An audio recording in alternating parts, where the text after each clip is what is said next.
the giggles of childhood showed up. And it wasn't Candace's giggles. Well, actually, yes, it was. It was after you started it.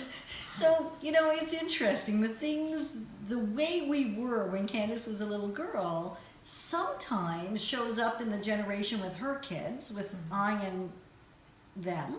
Sometimes it shows up with you and them. Mm-hmm. Like I got to scratch somebody's back last night. Yeah. And why did I get to scratch their back? Because you're the best back scratcher ever. Yeah, and you were telling one of the girls, and I guess I haven't scratched her back that much, and she really wanted more mummy time, but she ended up getting more grandma time. Yeah, because I'm a great back scratcher apparently. I used to spend hours doing that when you're a little girl. Yeah. And the other thing that we used to spend hours doing was having giggle fests. Yeah.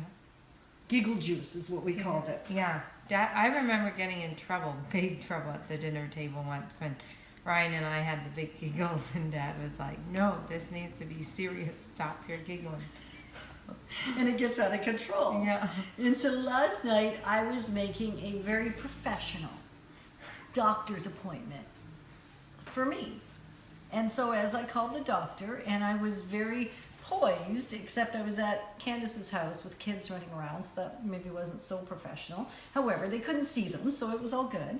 And then I gave them my phone number. I said, hi, it's Yetta Decker. I didn't even say of the Decker team, so I kept work separate, which was actually a shock, because often I will do that. I'm making a scheduled appointment, whether it's with a hairdresser, a doctor, or a dentist, and I'll say, hey, it's Yetta Decker of the Decker team. And then I'll catch myself. So that's kind of funny. They snicker, and that's okay.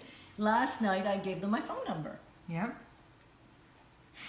And you started with the number 826. There was no 613 in front of it. It was just 826. And I started to giggle because that's our phone number from 15, 17 years ago from Osgood. And then she tried to correct herself and started with the real phone number, got 3 digits into it, and started howling. Well, I gave them 4 different phone numbers, actually, because I couldn't get through any of them. And so finally, you were hysterical on the couch next to me. I'm hysterical. I mean, that the laugh that you get, and I'm not going to reproduce it right now, except you never know what happens. Getting at the pit of your stomach where you're hurting. You can't even, and you got to go to the bathroom now. So because you laugh that hard, it actually, the muscles let go. At least when you're as old as I am. I know way too much information. Anyhow, it doesn't really matter. It's what happens in my world. So I'm crossing my legs, clenching my butt cheeks, and trying not to laugh, and trying to be professional and gain my composure. After about 2 minutes, with both of us hysterical, I just hung up. She never got her phone number fully out. So we hung up, and I thought, okay, Yetta, you're a grown woman. You're like 54 years old. You can clearly leave a message telling a doctor to call you back, right? Yeah.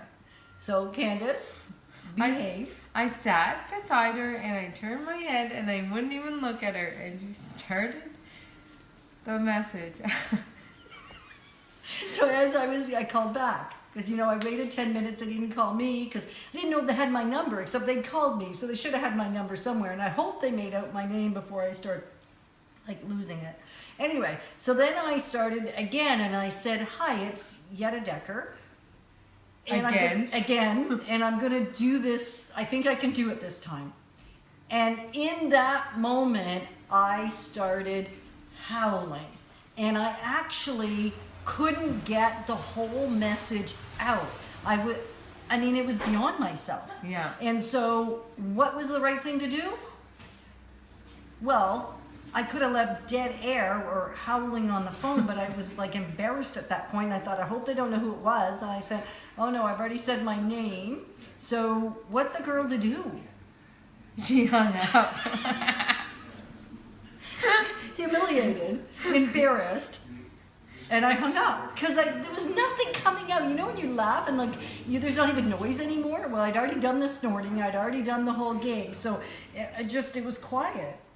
And this one, the giggle juice girl. I walked away. Which just made it worse. So hung up, and I thought, now what am I to do? I can't call them back. Like, They're gonna think she was drunk. and the best part is I don't even drink wine. Never mind anything that would cause me to get drunk. Drunk on love sometimes. Maybe. That's it. So, I waited about 15 minutes until I believed I had gained my composure. And then I prayed. I started praying that it was not the answer machine. Because the answer machine at the doctor's office is at least 5 minutes long, telling you what to do and what emergencies, and it's too long because then the laughter bubbles up, right? Like it just, what else? And so I prayed that there would be no answer machine and that there would be a human like you, like somebody that could pick up the phone and say hello. Guess what? That's exactly what happened. But then I thought, I wonder if she's listening to my messages. Because by then I noticed they'd actually left another message, except didn't say anything on their messages, just call me back. So it wasn't even like I knew what they were looking for yet. So I got her. And guess what? I contained myself. I hid myself in Candace's room, shut the door, and told her to go away and don't come in. Right? Yeah. And as I'm talking to this poor woman on the other end of the line, telling her I'm so sorry, she walks in. I walked in, yeah. With my video camera, trying to record her laughing. I know. So I apologize, and the woman actually, this is the perfect part. She said, no need to apologize, Yetta. She knew who I was. I was feeling bad. She said, it made my night. And I thought, yeah, it's going to make the news in all of Osgood. Like, this is so not cool. So when have you been uncontrollably laughing to the point that you're embarrassed, and yet really it makes somebody else's day? It made your night. It was fun, yeah. So we had a good time. So now it's your turn to have a good time and share your embarrassing laughing story and the goodness that came out of it. What was the goodness out of this one? I think the bonding time. Yeah, bonding for us. Yeah. And it was great because the grandkids got to watch. Okay, that's great. Is that great?